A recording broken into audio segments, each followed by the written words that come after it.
우리 다 함께 자리에서 일어나셔서 사도신경으로 신앙 고백함으로 하나님 앞에 주일 예배를 드리겠습니다. 나는 전능하신 아버지 하나님 천지의 창조주를 믿습니다. 나는 그의 유일하신 아들 우리 주 예수 그리스도를 믿습니다. 그는 성령으로 잉태되어 동정녀 마리아에게서 나시고 본디오 빌라도에게 고난을 받아 십자가에 못 박혀 죽으시고 장사된 지 사흘 만에 죽은 자 가운데서 다시 살아나셨으며 하늘에 오르시어 전능하신 아버지 하나님 우편에 앉아 계시다가 거기로부터 살아있는 자와 죽은 자를 심판하러 오십니다. 나는 성경을 믿으며 거룩한 공교회와 성도의 교제와 죄를 용서받는 것과 몸의 부활과 영생을 믿습니다. 아멘.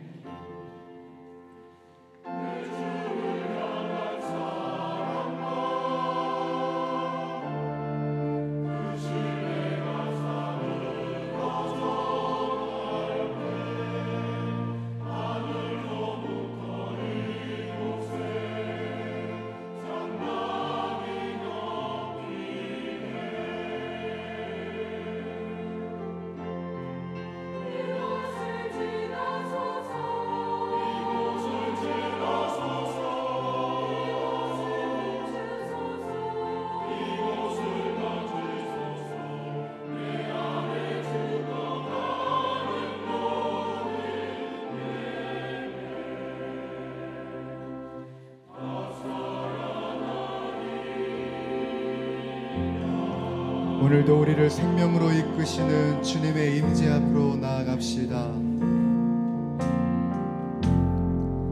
지극히 높은 주님의 낮이 성소로 들어갑니다. 세상의 신을 벗고서 주 보좌 앞에 엎드리리. 내 주를 향한 사랑과 그 신뢰가 사그러져 갈 때 하늘로부터 이곳에 장막이 덮이네.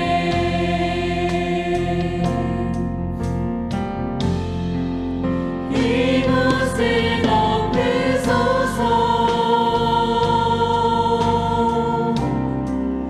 이곳을 비추소서. 내 안에 무너졌던 모든 소망 다 회복하리니.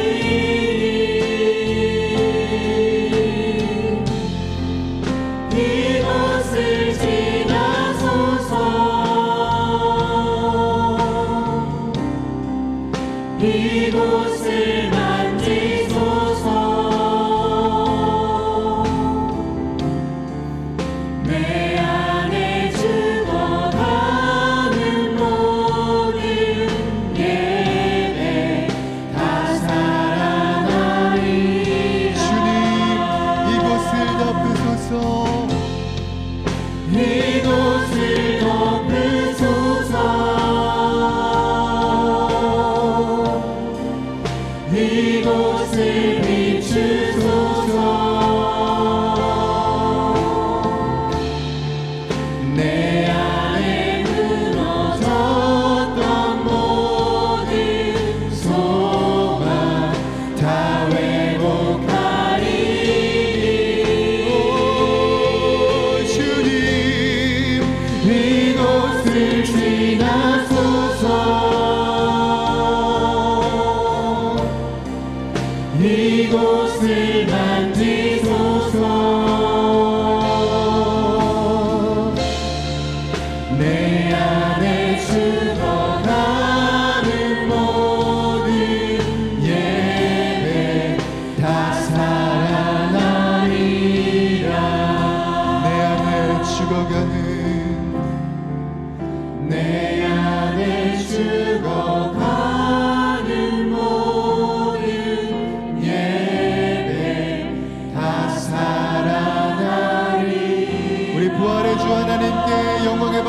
올려드리도록 하십시다. 아멘.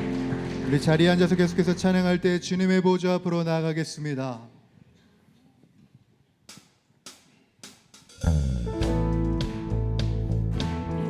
우리들의 소망 되신 부활의 주님, 그 예수님의 이름을 찬양합니다. 예수 열방의 소망, 예수 우리의 위로자, 주는 온 땅의 영원한 소망. 아멘.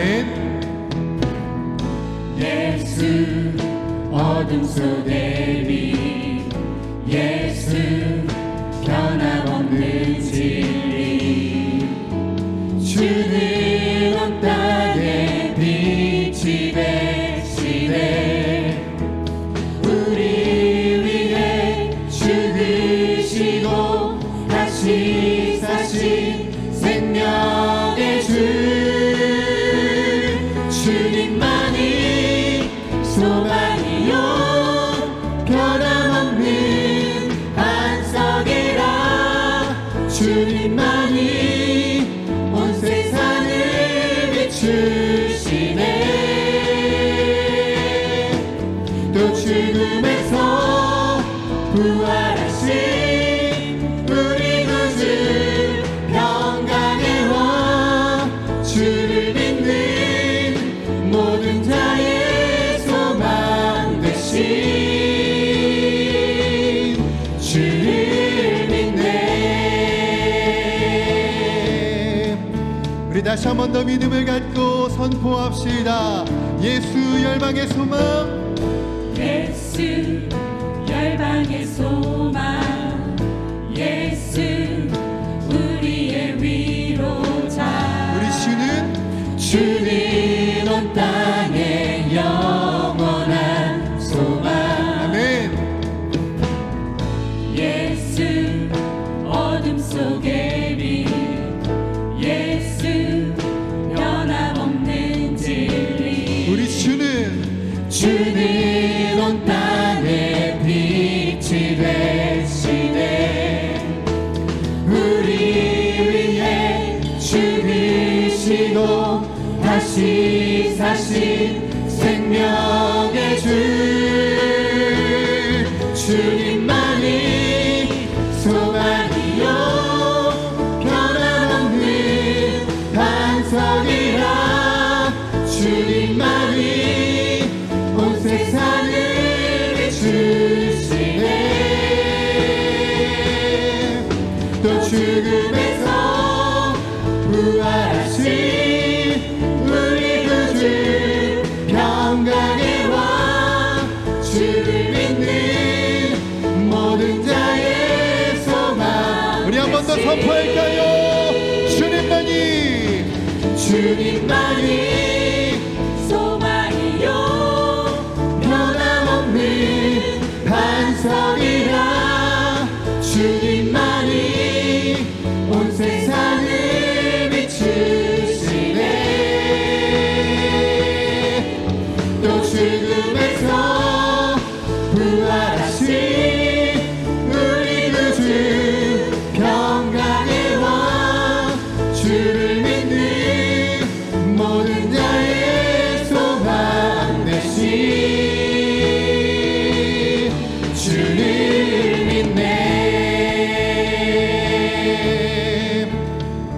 우리 잠잠하게 고백합시다. 우리 위해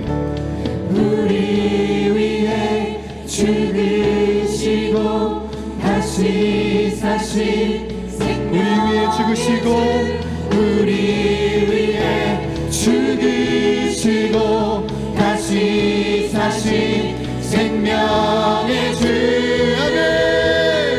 주님만이 소망이요 변함없는 반석이라.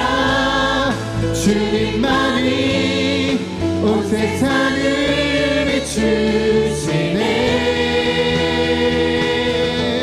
또 죽음에서 부활하신 우리 구주 평강의 왕, 주를 믿는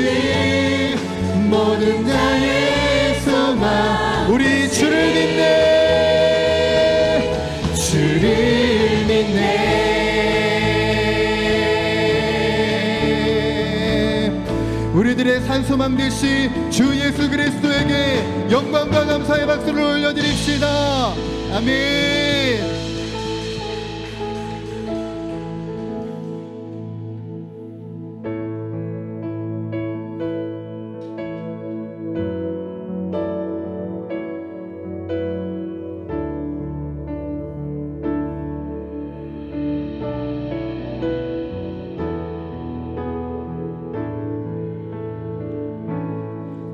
우리 보좌 앞에 모였네. 함께 주를 찬양하며 하나님의 사랑 그 아들 주셨네. 그의 피로 우린 구원 받았네. 십자가에서 쏟으신 그 사랑 강같이 온 땅에 흘러 각 나라와 족속 백성 만원에서 구원받고 주 경배 드리네.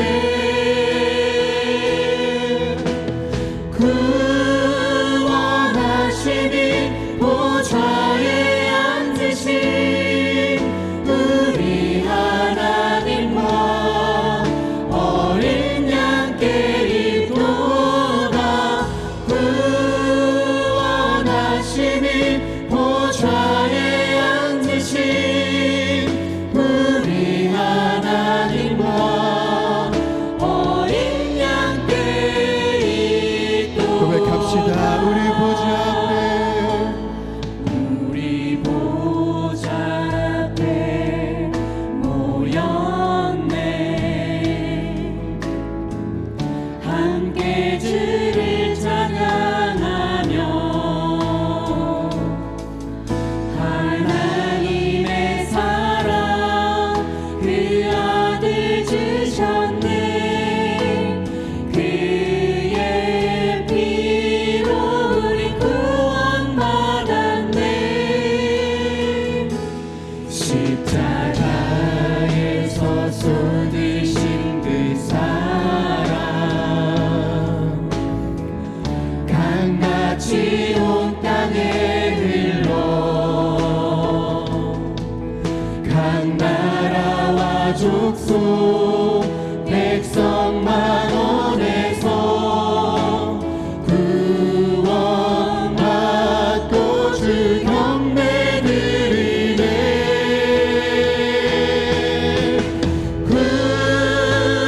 구원하시니 보좌에 앉으신 우리 하나님과 어린 양께 있도다. 구원하시니 보좌에 앉으신 우리 하나님과 우리들의 목소리로 고백합니다. 구원하심이 보좌에 앉으신 구원하시니 보좌에 앉으신 우리 하나님과 어린 양께 있도다. 구원하시니 보좌에 앉으신 우리 하나님과 어린 양께 있도다. 우리 고백할까요? 구원하심이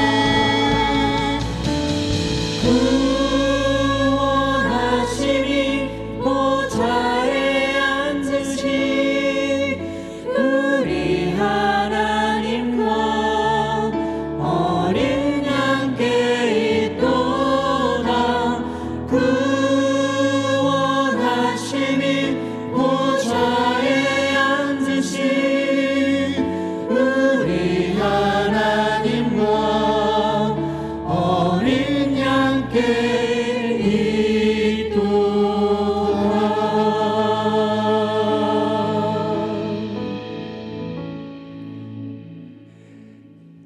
생명의 주관자이신 하나님 아버지, 죽음을 이기고 부활하신 주님을 구주로 믿는 저희가 거룩한 주님 전에 모여 주님을 찬양하며 예배드리게 하심을 진심으로 감사합니다. 이 자리에 모인 저희들 모두는 주님의 부활 승천하심을 진정으로 기뻐하며 벅찬 감정을 가지고 주님을 찬양하기를 원합니다. 하나님 아버지, 부활의 주님이 저희들과 함께 하신다는 생각을 갖고 있음에도 불구하고 어떤 모양으로 다가올지 모르는 죽음과 고난을 생각하며 두려움 속에 있던 저희들의 믿음 없음을 긍휼히 여겨 주시옵소서. 우리의 처해진 환경 속에서 마음의 분주함과 두려움과 불안 속에 무기력할 때도 있고 때로는 마음이 상할 때도 있지만 모든 염려를 주님 앞에 맡겨드립니다.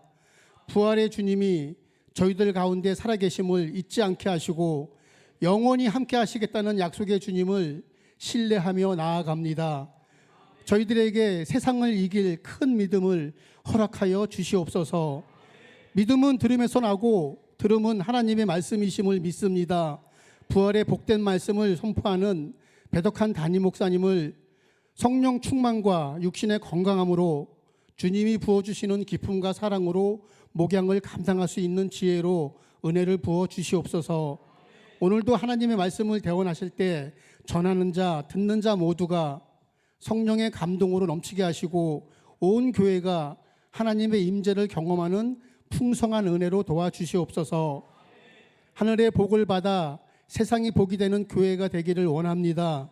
저희 용인용락교회가 성령님이 인도하시는 교회가 되어 사랑으로 세상을 섬기고 복을 나누며 구원의 방주 역할을 감당하는 신앙 공동체로 인도하여 주시옵소서. 하나님 아버지, 4월 10일은 총선을 앞두고 있습니다. 지혜롭게 대응해 나가며 나라와 국민을 사랑하는 훌륭한 일꾼들을 잘 뽑을 수 있도록 저희들에게 지혜를 주셔서 차별 없는 세상과 정치와 경제가 안정되는 대한민국이 되기를 간절히 기도합니다. 예배를 위하여 나 자신을 드러내지 않으며 섬기는 손길들을 축복하시고 성령의 위로와 평강이 함께 하시옵소서. 주님께 영광 돌리는 찬양대를 축복하사 천군 천사로 화답하는 찬양이 되게 하시고 우리 모두에게는 아름답고 은혜로운 찬양이 되게 하시옵소서. 이제 말씀을 듣습니다. 말씀을 통하여 영혼이 회복되고 상한 마음들 고침을 받으며 주님과 함께 동행하기를 간절히 소망하오며 부활의 산 소망이신 예수 그리스도 이름으로 기도하옵나이다.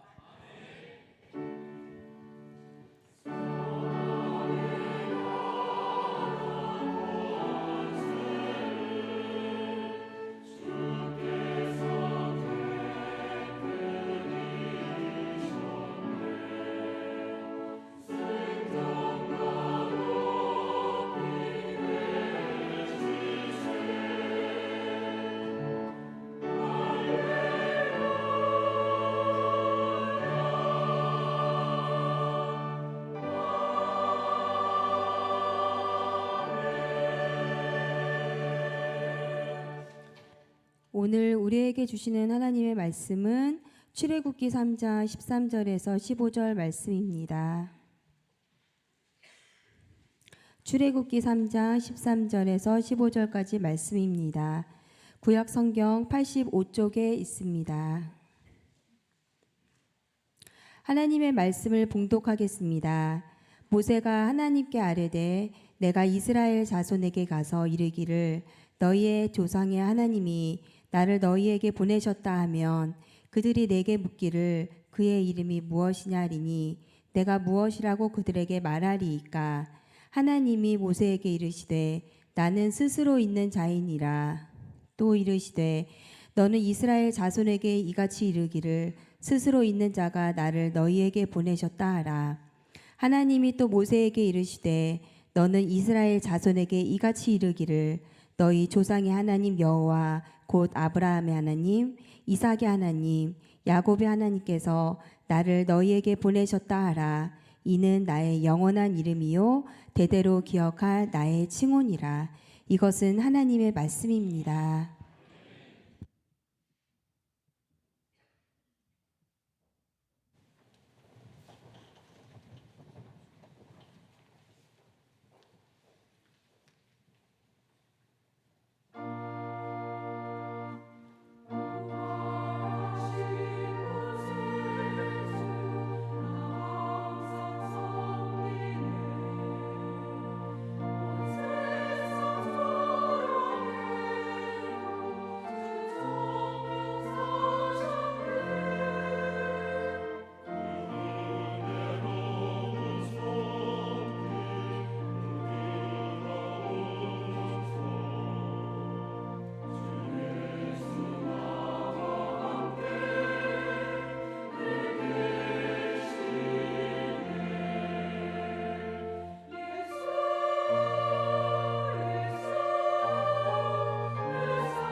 제가 말씀하기 전에 알아서 박수 쳐서 감사합니다.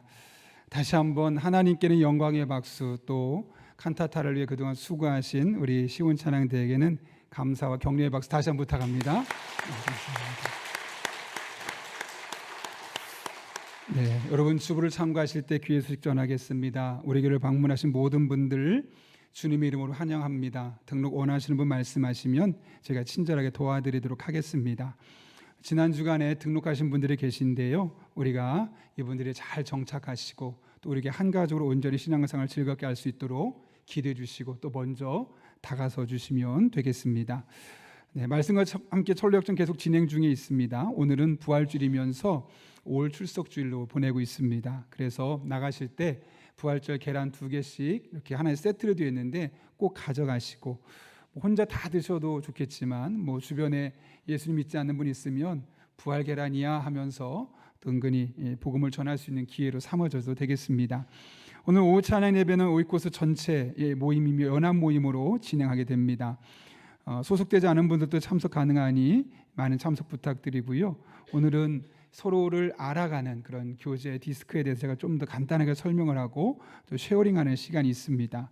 아울러 다음 주에는 우리 LED 설치하면서 처음으로 교회에서 찬양 예배 시간에 좀 영화 상영을 하려고 합니다. 좋은 기독교 영화를 선정을 해서 여러분과 함께 이 자리에서 보려고 하니 다음 오후 찬양 예배 시간에 시간을 내어서 함께 하시면 되겠습니다. 또 돌아온 수요일은 우리 박윤호 선교사님 오셔서 말씀 전해주시고요. 토요일에는 4월 달을 시작하면 하나님 앞에 기도하고 한 달을 맡기는 그런 시간을 가지려 합니다. 월세금에 많은 분들 나오시길 부탁드리고 한 끼 금식한 헌금을 가지고는 우리가 어려운 교회들을 함께 섬기도록 하겠습니다. 카페 아쉐르가 어느덧 1주년이 지났습니다. 그래서 1년 동안 여러분이 또 이용해 주신 거 감사하고 또 지역사회 여러분도 많이 이용해 주셨는데 오늘은 음료를 무료로 아메리카노, 아이스티, 도라지 배차 3가지는 무료로 하고 그 외에는 시간도 걸리고 해서 정상 가격으로 판매됩니다. 이 3가지를 자연스럽게 주문하시고 우리 카페에서 좀 쉬면서 대화하시면서 가시면 되겠습니다. 우리 1층 로비에 보시면 신앙 지도 패밀리 맵이라고 해서 태어나서부터 결혼할 때까지 어떤 단계가 있고 또 그때 어떤 책들을 읽으면 좋을지에 대해서 준비해 놨습니다. 또 곧 이어서 12단계까지 노년기까지 어떻게 노년을 준비할 수 있을지에 대해서 준비하고 있는 과정 중에 있는데요. 여러분들 책을 빌리기 원하시는 분은 작은 도서관에서 빌리시면 되겠습니다. 네, 계속해서 새벽 기도의 묵상집이 우리가 지난 올해 4월이 끝나게 되는데 그동안은 성경 한 장씩 읽었습니다. 굵직굵직하게. 이제 숲을 봤다면 이제 좀 그 안에 들어서 나무를 좀 보려고 합니다. 그래서 매일 성경으로 진행하면서 성경을 좀 더 짧은 본문을 가지고 깊이 있게 보려고 하고 있습니다. 그렇게 원하시는 분들 미리 신청해 주시면 저희가 4월 21일까지 주문을 한꺼번에 다 하려고 하니 여러분들 교회를 신청해 주시길 부탁드립니다. 유치부에서 우리 아이들을 열심히 키우는데 결혼하는 분도 계시고 또 직장 때문에 일이 생겨서 또 못 나오는 분도 계셔서 유치부 교사가 필요합니다. 우리 아이들 계속 매주 유치부도 늘어나고 있는데 교사로 섬기길 원하시는 분들 함께 해주시기를 부탁드립니다. 영아부 부모 모임이 있습니다. 조이 패밀리 데이라고 해서 영아부 아기를 둔 부모님들이 함께 모여서 전도사님과 함께 교제하고 또 쉐어링하면서 나누고 이런 시간을 가지려고 하고 있고요. 그래서 꼭 우리 교회 안 다니는 분들도 함께 하길 원한다 그러면 동참할 수 있으니까요. 일정을 확인해 주시고 돌아오는 토요일 1시간 동안입니다. 꼭 교회로 오실 수 있기를 부탁드립니다. 제가 돌아오는 수요일에는 장로신학대학교 신학대학원 신학생활 예배 설교를 하게 됩니다. 아울러 오늘 우리 군에 갔다가 첫 외박을 나온 청년이 있는데 어디 갔을까요? 병찬이가? 네, 반가운 박수 한번 환영할까요? 네, 감사합니다. 저는 미리 보고 와서 감동이 좀 덜한 것 같습니다. 올라오기 전에 미리 만났는데 잘 왔어요. 더 자세한 내용은 주부를 참고해 주시고 우리 함께 기도하고 하나님 말씀 나누겠습니다. 거룩하신 아버지 하나님, 오늘도 저를 주님 전에 불러주시고 저희가 하나님 앞에 나와서 부활주일에 예배하며 말씀을 들을 수 있는 기회 주신 것 진심으로 감사를 드립니다. 하나님의 말씀을 들을 때 우리 한 사람 한 사람 내게 주신 말씀으로 들려지게 하시고 부활의 주님이 이 세상의 역사와 판도를 바꾸었듯이 우리 영혼이 달라지는, 우리 영혼의 변혁이 일어나는 복된 시간 되게 하여 주옵소서. 예수님의 이름으로 기도하옵나이다. 아멘. 우리 한번 앞뒤 좌우 있는 분, 오랜만에 본 분도 계시죠? 보면서 이렇게 인사합니다. 당신을 위해 주님 부활하셨습니다. 이렇게 인사하겠습니다.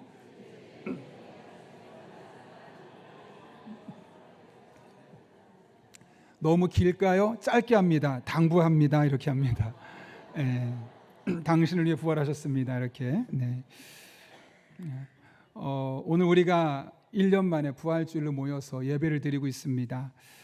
부활주를 맞아서 한 분이 저에게 아주 좋은 글을 며칠 전에 보내주셔서 계속 읽어도 마음에 감동이 되고, 부활주일을 참 이 속속들이 잘 묘사하고 있다라는 생각이 들어서 여러분과 함께 나누려고 합니다. 이런 제목인데요, 영원히 끝나는 줄 알았습니다. 영원히 끝나는 줄 알았습니다. 죽음 외에는 보이는 게 없었습니다. 벼랑 끝에 서 있는 절망이었습니다. 눈물까지 마르고 더 이상 우울 기운조차 없었습니다. 사람들도 다 끝났다고 했습니다. 무덤은 돌로 막아져 있었습니다. 하늘도 땅도 말이 없습니다. 절망, 좌절, 실망, 한숨, 포기. 날이 밝았습니다. 절망의 아침일까, 희망의 아침일까? 오직 주님을 사랑하는 걸음으로 주님의 무덤을 향해 갑니다. 깜짝 놀랐습니다. 무덤 문이 열렸습니다. 들어가 보니 빈 무덤. 우리 주님의 시선이 어디 있습니까? 나니 두려워하지 말라. 갈릴리에서 만나자. 우리 주님이 부활하셨습니다. 부활의 아침입니다. 죽음도 절망도 한숨도 두려움도 사라졌습니다. 평강이 너희에게 있을지어다. 나의 마음이 평강입니다. 빈 무덤의 상황에 있는 사람들이여, 예수님이 소망이 되셨습니다. 빈 무덤의 슬픔에 있는 사람들이여, 예수님이 기쁨이 되십니다. 빈 무덤에 아픔이 있는 사람들이여, 예수님이 치유가 되십니다. 죽음 같은 절망이 있는 사람들이여, 예수님이 해답이 되십니다. 자포자기하는 사람들이여, 예수님이 다시 시작이 되십니다. 이 부활신앙의 핵심을 잘 정리하고 있는 내용 같습니다. 사실 우리의 삶을 꼬집어보고 볼수록 우리 상황은 슬픔이고 아픔이고 절망이고 자포자기할 수밖에 없는 상황들이 계속해서 밀려 들어오고 있습니다. 그러나 하나님은 부활하신 주님 안에서 이 모든 상황을 바꾸고 역전시키셨고, 우리가 이를 믿음으로 받아들일 때 우리는 세상이 줄 수 없는 평강과 소망과 기쁨과 치유와 다시 시작하는 은혜를 경험할 수 있습니다. 오늘 부활주일 예배를 드리는 여러분 한 분 한 분에게 이런 은혜가 부활될 수 있기를 예수님의 이름으로 축복합니다. 오늘 본문의 말씀은 하나님께서 모세를 부르시고 이스라엘 백성들을 구원하겠다라는 사명을 주시는 장면입니다. 1절을 보면 모세가 자기 양이 아니라 장인 이드로의 양을 치고 있는데 하나님이 나타나셨습니다. 그리고 그에게 이제 너는 가서 이 이스라엘 백성들을 애굽 땅에서 건져내라 하고 사명을 맡기십니다. 문제는 모세에게 자신감이 없었습니다.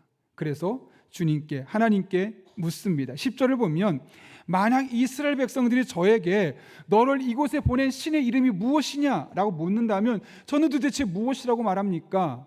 라고 질문합니다. 이렇게 질문할 수밖에 없는 이유는 당시에 이 애굽에는, 이집트에는 모든 신들마다 이름이 있었습니다. 따라서 하나님도 어떤 신의 이름이 분명히 있어야지만 이 하나님이라는 신의 존재를 인식할 수 있었기 때문에 그곳에서 오랫동안 함께했던 모세도 그런 전통에 따라서 하나님의 이름을 물어볼 수밖에 없었던 것이죠. 오늘 우리가 읽은 본문의 말씀은 이와 같은 모세의 질문에 대한 하나님의 답변인데 14절에 보면 하나님께서 이렇게 답변하십니다. 하나님이 모세에게 이르실 때 나는 스스로 있는 자이니라. 또 이르실 때 너는 이스라엘 자손에게 이같이 이르기를 스스로 있는 자가 나를 너에게 보내셨다 하라.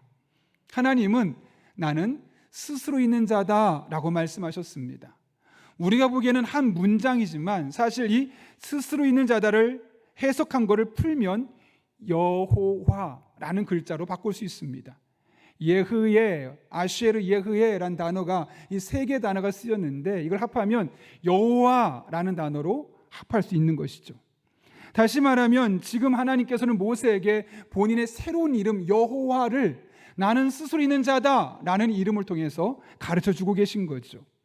그런데 창세기를 보게 되면 하나님 이름이 여러 가지가 나오는데요, 엘로힘, 엘샤타이, 엘칸나, 이런 식으로 하나님이 자신의 이름을 가르쳐 주셨습니다. 그런데 오늘 본문을 보게 되면 전혀 새로운 이름 여호와라는 이름을 가르쳐 주고 계시죠. 왜 이런 새로운 이름을 주셨을까요, 여러분? 이스라엘 백성들에게 이 새로운 이름이 필요한 상황이 닥쳐 있기 때문에 그렇습니다. 이스라엘 백성이 지금 어떤 상황이냐면 400년 동안 애굽에 종살이를 하면서 너무 지쳤습니다. 빨리 벗어나고 싶습니다. 하나님께서 기도했더니 하나님이 모세를 통해 건져주시겠다고 말씀하는 거죠. 그러니까 지금 이스라엘 백성은 이곳을 떠나서 새로운 곳을 가야 되는데 이 새로운 곳은 말 그대로 한 번도 가본 적이 없던 것입니다. 요즘처럼 내비게이션이라도 있으면 목적지를 찍고 따라가면 처음 가는 곳도 갈 수 있을 텐데 이 당시만 해도 내비게이션이 없으니까 새로운 곳 가는데 두려울 수밖에 없었던 겁니다. 그런 상황 속에서 주신 이름이 바로 여호와라는 이름입니다. 좀 전에 설명했죠. 이 여호와라는 이름은 한 문장으로 된 것을 요약한 거라고.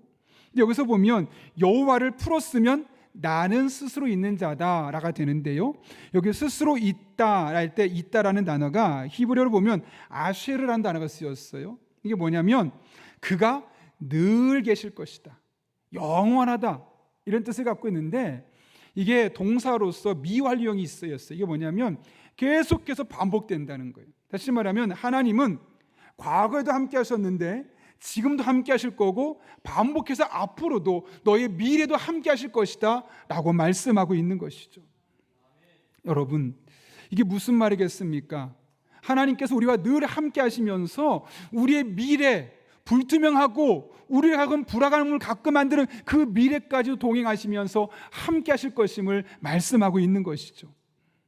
현실의 상황이 고통스럽습니다. 그리고 이제 새로운 미래를 향해 달려나가는 그 이스라엘 백성들에게 나는 과거에도 너희와 함께 했고 지금도 함께하고 있고 앞으로 미래에도 너희가 두려워서 가기 힘들어하는 그 미래에도 너희와 함께 할 거야, 너희를 도와줄 거야 라는 메시지가 바로 나는 스스로 있는 자다, 나는 여호와야 라는 그 이름에 담겨 있다는 겁니다. 이처럼 현실의 삶이 고통스럽고 미래를 향해 나아가는데 두려움을 갖고 있었던 이스라엘 백성에게 가장 필요한 이름은 엘칸나도 아니요, 엘샤타이도 아니요, 엘로힘도 아니요, 바로 여호와라는 것을 말씀하고 있는 것이죠. 여러분, 하나님은 우리의 상황에 맞게 일하십니다. 특별히 오늘 본문에서처럼 하나님 우리의 현재뿐만 아니라 우리의 미래까지도 인도하시고 우리의 미래의 삶을 책임져 주십니다. 사람 중에 미래에 대해서 불안하지 않은 사람이 누가 있겠습니까? 억만장자도 미래는 두려워할 수밖에 없습니다. 삼성전자가 얼마 전까지만 해도 세계 1위라고 했지만 지금 이처럼 고진할 이렇게 힘든 시간을 보낼 수 있을지 누가 알았겠습니까? 예측은 할 수 있지만 실제로 어떻게 될지는 아무도 모릅니다. 여러분, 우크라이나와 러시아 전쟁을 봤을 때 어떤 일이 있었습니까? 대부분의 전문가들이 몇 달이면 끝나, 그게 진행 계속되니까 1년 안에 끝나, 그렇게 되든가요?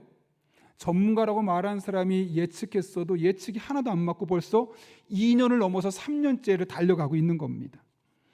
이렇게 우리의 미래의 일은 아무도 알 수 없습니다. 그래서 두려운 겁니다. 그래서 걱정이 되는 겁니다. 내 인생 이대로 괜찮을까? 나의 노후는 괜찮을까? 우리 아이들의 남은 한평생은 어떨까? 생각하면 할수록 답답하고 불안함을 느낄 수밖에 없는 것이죠. 그런데 이렇게 미래가 너무나 불투명한데 한 가지 확실한 것이 있습니다. 그것은 하나님이 살아계시다는 것. 그리고 그 하나님이 오늘 여러분과 함께 하시지만 그 하나님이 내일도 1년 뒤에도 10년 뒤에도 여전히 여러분의 미래에 여러분의 하나님으로 일하고 계시다는 것. 그 사실은 절대로 변하지 않습니다. 그래서 그분을 의지하면 우리 인생은 절대로 망하지 않습니다. 하나님께서 말라기에서 뭐라고 말씀하십니까? 3장 6절이죠. 나 주는 변하지 않는다. 그러므로 너 야곱의 자손아 너희는 멸망하지 않는다. 하나님이 변하지 않으세요. 지금 우리가 믿는 하나님이 여전히 10년 뒤 20년 뒤도 같은 하나님이세요. 그분이 여러분과 함께 하세요. 그래서 우리는 망할 수 없는 거예요. 잠깐 힘들어질 수는 있겠지만, 시련이 있을 수 있겠지만 결코 망하지 않게 하신 하나님의 은혜가 우리의 미래 삶에 여전히 우리를 붙들고 계심을 오늘 본문을 통해 말씀하고 있는 겁니다. 여러분, 여러분의 미래가 어떻게 될 것 같습니까? 여러분의 자녀들의 삶이 어떻게 될까요? 생각하면 할수록 염려가 깊어지죠. 불안해지죠. 뉴스를 보면 더더욱 우리의 불안감을 가중시킵니다. 그러나 너무 염려하지 마십시오. 너무 걱정하지 마십시오. 너무 스트레스 받지 마십시오. 아무리 경제가 어렵다고 해도, 아무리 미래가 보이지 않는다고 해도, 아무리 정치가 망가지는 것처럼 보여도 우리는 절대로 망하지 않습니다. 왜요? 지금 여러분이 믿는 하나님이 미래에도 여러분을 지켜주시고 여러분과 함께 하시기 때문에요. 저는 신학을 공부하면서 몇 번의 위기가 있었어요. 제가 원래 전자공학을 학부에서 전공했었는데 어느 날 하나님이 제 안에 소명을 주셔서 목회자의 길을 가게 해야 되는데 제가 그 소명을 받고 기뻤을까요? 불안했을까요? 걱정이 더 큰 거예요. 왜냐하면 내가 목사가 될 수도 있겠지만 과연 내가 좋은 목사가 될 수 있을까? 목회를 잘할 수 있을까? 한 번도 가본 적이 없는 길인데, 더군다나 저희 가족 중에는 목회자가 아무도 없고 저희 아버지도 교회를 아예 안 다니셨고 믿음의 첫 대가 어머니인데, 그런 가정에서 태어난 저희가 목회자의 삶이 뭔지 모르는데 당연히 두렵고 걱정이 될 수밖에 없었습니다. 그럼에도 불구하고 하나님께서 보내셨고 길을 가게 되었던 거죠. 또 한 번의 위기가 있었어요. 제가 이제 박사과정을 준비할 때였는데, 사실 그 당시 저희가 아이가 셋이 있었습니다. 이미 쌍둥이까지 나와서 셋이 있었는데, 제가 당시 원래 유학을 준비하려고 학교에 가서 유학 설명회까지 딱 듣고 나서 마음을 딱 접었죠. 아, 우리 형편은 유학은 못 가겠구나. 너무너무 좌절된 마음으로 왔어요. 아내하고 이야기하고 어떻게 한번 해보자 하고도 얘기했다가 절대로 우리는 불가능하겠다 싶어서 유학을 접고 왔죠. 그런데 자꾸 공부하고 싶은 마음이 생기는데 이게 쉽지 않은 것이, 월급을 사례비를 170만 원 받는데 11조 떼고 감사헌금하고 다른 헌금하고 나면은 얼마 남지 않습니다. 더군다나 아이를 셋을 키워야 돼요, 남은 돈으로. 그런데 박사학위 하려고 했더니 한 학기에 한 450만 원, 첫 학기는 500만 원 이렇게 되는 거예요. 그러면 적어도 5학기 정도 할 텐데 그 엄청난 돈을 2,500에서 3,000만 원 정도 되는 돈을 저희가 준비할 수가 없는 거죠. 유학을 포기할 때처럼 아내랑 계속 고민하다가 우리 그만 포기할까? 우리 형편에 무슨 박사학위야. 그냥 열심히 그냥 하루하루 삽시다. 그래서 공부를 할까 말까 계속 아내와 고민하다가 하나님이 감동을 주시는 거예요. 해라. 그래서 여러 사람의 도움과 여러 사람의 가이드를 통해서 결국 공부를 시작하게 되었습니다. 그리고 제가 6학기 동안 공부를 하게 되었는데 그 6학기 동안 한 번도 대출하지 않았습니다. 별로 감동이 없으시군요. 왜냐하면 한 번은 신문사를 통해 장학금을 받게 하고, 한 번은 교회를 통해서 장학금을 계속 조금씩 받게 만들고, 또 제가 교회를 옮겼었는데 전에 사역했던 교회 한 권사님이 계속 생각이 나서 기도할 때마다 오시더니 등록금에 쓰시라고 했는데 딱 그만큼 책사하니까 딱 끝나는 거예요. 그렇게 제가 6학기를 한 번도 대출하지 않고 박사학위를 잘 마무리할 수 있었던 거죠. 시작만 할 때도 너무너무 걱정이 많았어요. 아이 셋에 170만 원에 등록금이 450만 원에 내가 공부를 못하겠구나. 미래에 대한 두려움이 많았는데 지난 6학기를 지나고 나서 보니까 걱정할 게 없는 거예요. 왜요?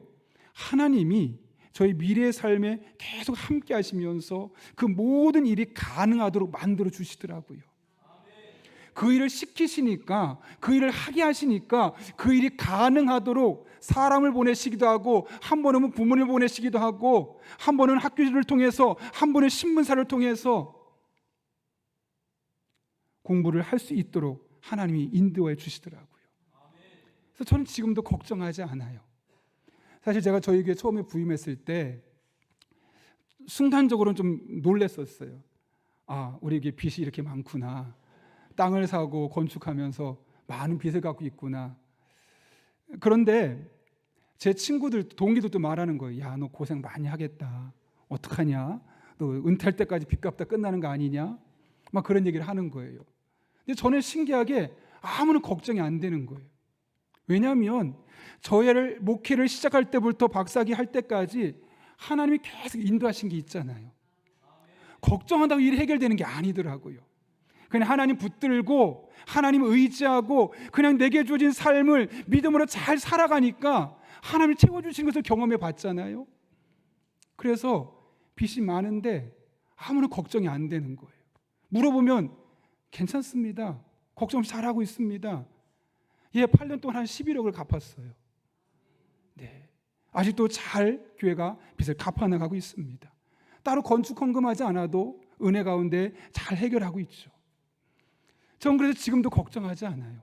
저의 미래도 노후도 걱정하지 않고 저희 아이들의 인생도 걱정하지 않아요. 혹시 여러분 중에 근심 걱정이 있습니까? 불확실한 미래로 인해서 근심 걱정에 시달리는 분들이 계실 겁니다. 그런데 여러분, 너무 걱정하지 마십시오. 우리 현재 삶이 하나님의 손에 붙들려 있는 것처럼 우리의 미래의 삶도 반드시 하나님의 손에 붙들려 있습니다. 이에 대해 솔로몬은 이렇게 이야기합니다. 내 마음으로 죄인의 형통을 부러워하지 말고 항상 여호와를 경외해라. 상황이 좋든 나쁘든 항상 여호와를 경외하라. 지금도 경외하고 내일도 경외하고 1년 뒤에도 10년 뒤에도 경외해라. 목숨이 붙어있는 한은 항상 여호와를 경외하라. 왜요?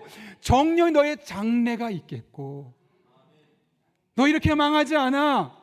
너의 미래 반드시 찾아오게 될 거야. 내 소망이 끊어지지 않을 것이야 라고 말씀하고 있기 때문에 그렇습니다. 여러분, 이것이 우리의 인생입니다. 항상 하나님을 경외하면 우리의 미래는 반드시 하나님의 은혜 가운데 다가가게 되어 있습니다. 우리의 소망은 절대로 끊어지지 않습니다. 하나님이 함께 하시고 그 가운데 하나님이 함께 하셨음을 우리 입술로 간증할 수 있도록 은혜를 베풀어 주십니다.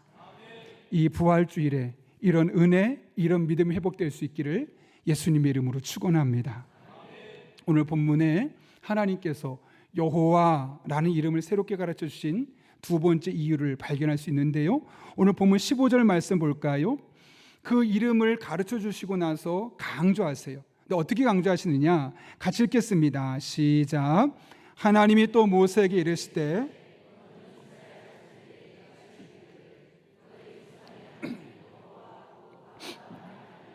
이삭의 하나님, 야곱의 하나님께서 나를 너에게 보내셨다 하라. 이는 나의 영원한 이름이요 대대로 기억할 나의 칭혼이라. 아멘.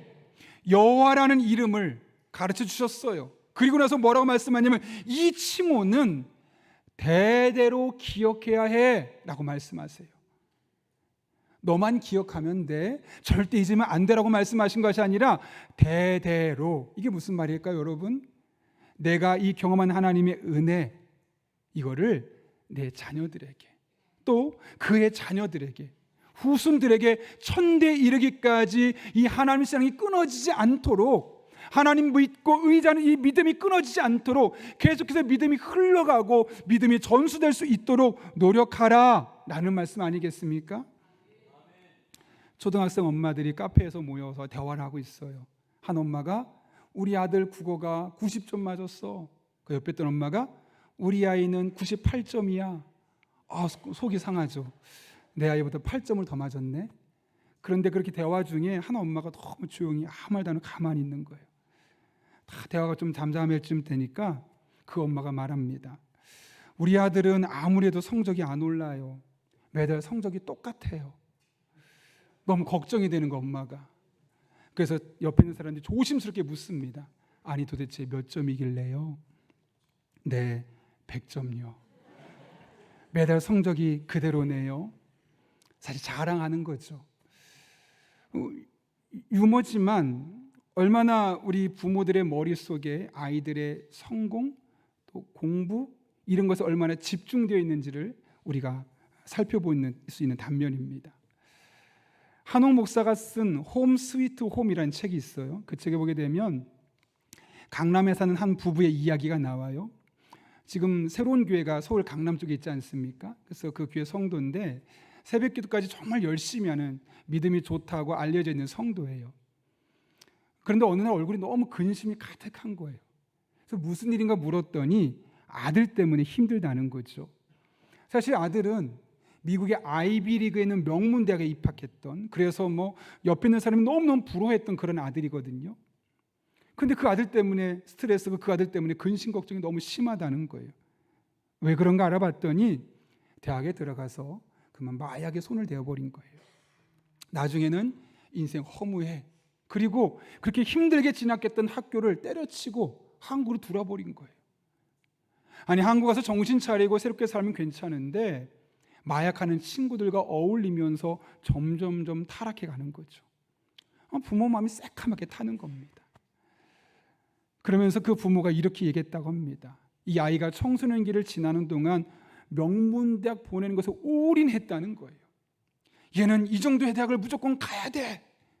그래서 대학은 합격은 했는데 문제는 신앙과 인격을 갖추는데 너무 등한시했다는 거죠. 지금 땅을 치고 후회한다고. 내가 왜 그때 그랬는지.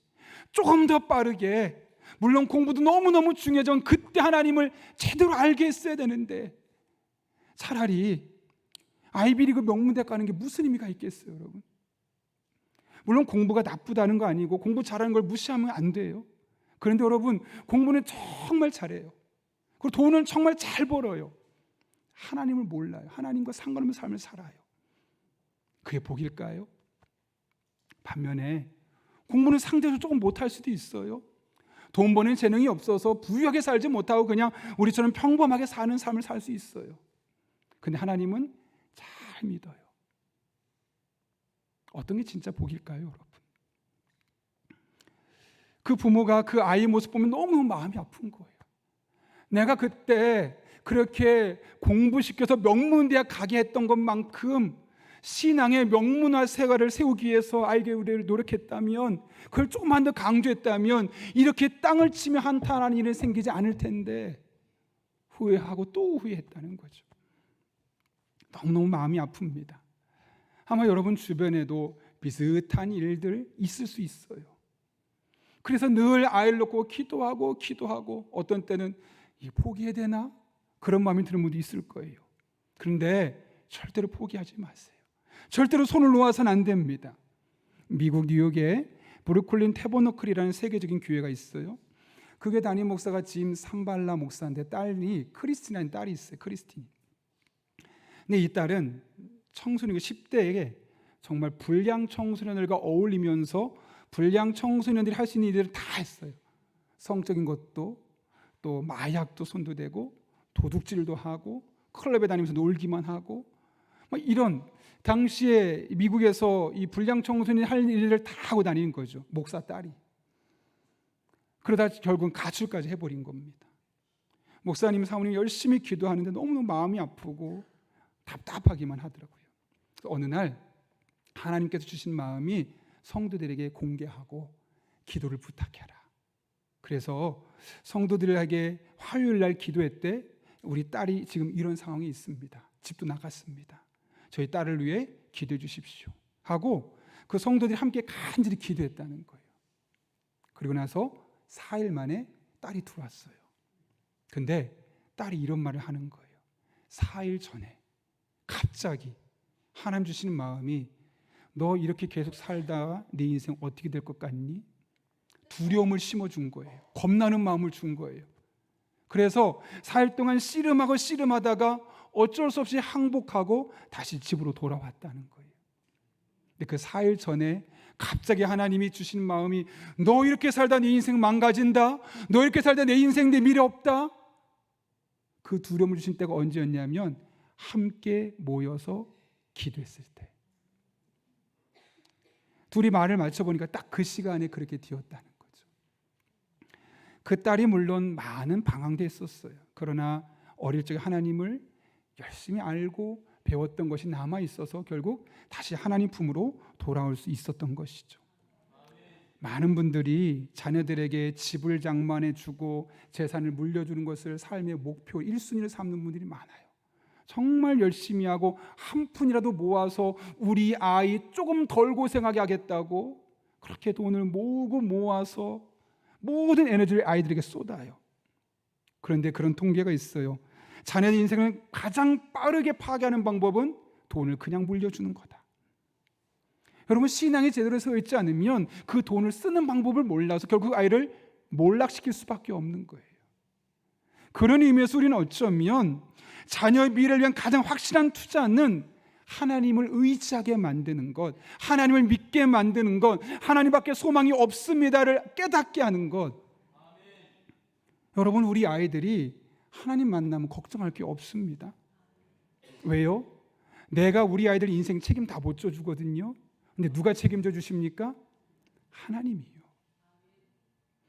내가 내 아이를 명문대학 못 나와도 상관없어요. 그 아이 인생 누가 책임져 주십니까? 하나님이 책임져 주세요. 내 아이가 돈을 번 능력이 별로 뛰어나지 않아요. 때로는 사회적인 능력도 좀 떨어져서 약간 외톨이처럼 살아요. 그래도 하나님 만나면 하나님이 그 인생 책임져 주십니다. 여러분이 우리 아이들의 인생 책임져 주려고 하지 마십시오. 하나님께 맡기고 하나님이 그 아이들의 인생을 책임지도록 만들어 보십시오.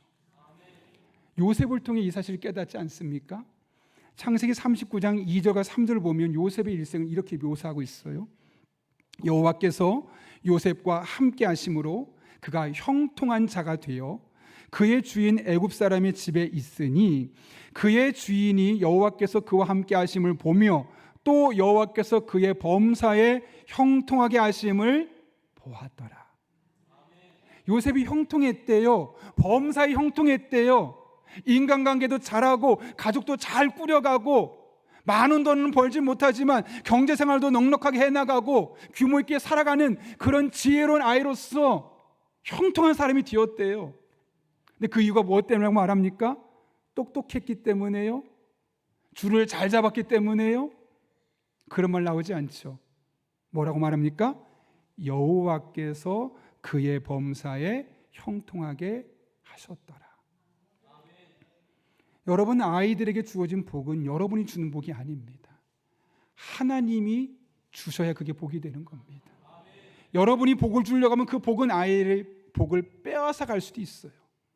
하나님께 맡기고 하나님 안에서 아이들이 그 복을 받아 누릴 수 있도록 신앙을 물려줄 때 여러분이 작은 것을 주어도 큰 복이 되는 겁니다. 아니면 여러분이 많이 주고 여러분이 많은 복을 주려고 그러면 그 많은 복을 오히려 자그마한 복으로 둔갑할 수밖에 없는 겁니다. 요셉의 형통은 요셉에게 달려있던 것도 아니고 그의 아버지 야곱에게 달려있던 것도 아니요, 오로지 여호와께서 범사에 그에게 형통하게 하셨기 때문에 가능했던 일이었습니다. 한 목사님이 이런 말씀을 남겼어요. 우리 각 사람에게 보이지 않는 하늘나라의 은행 계좌, 영적인 은행 계좌가 있다. 그 계좌의 잔고는 우리 자신뿐 아니라 우리 다음 세대, 그 다음 세대에 이르기까지 대물림된다. 잔고라고 말하니까 돈을 생각하는데 돈이 아니고요. 우리 개개인에게 영적인 은행 계좌가 있다는 거예요. 내가 열심히 예배하는 그 모습, 그게 적립이 되는 거예요. 내가 하나님 앞에 나와서 기도하는 그 모습, 적립이 되는 거예요. 내가 다른 사람에서 헌신하고 수고하는 이 모습이 적립이 되는 거예요. 그리고 그것이 적립된 것이 우리 아이들에게 계속 대물림되어서 우리 아이들이 이를 통해 하나님을 더욱더 깊이 만날 수 있는 영적인 전환점, 축복의 통로가 될 수 있다는 거죠. 여러분, 올 한 해 우리가 우리 자녀들을 위해서 무슨 일을 하시겠습니까? 여러분의 하늘나라의 은행 계좌에 신앙의 잔고를 채워가는 여러분 될 수 있기를 바랍니다. 그럴 때 여러분의 신앙도 튼튼해지고 여러분의 자녀들의 신앙은 단단하게 든든하게 세워지게 될 것입니다.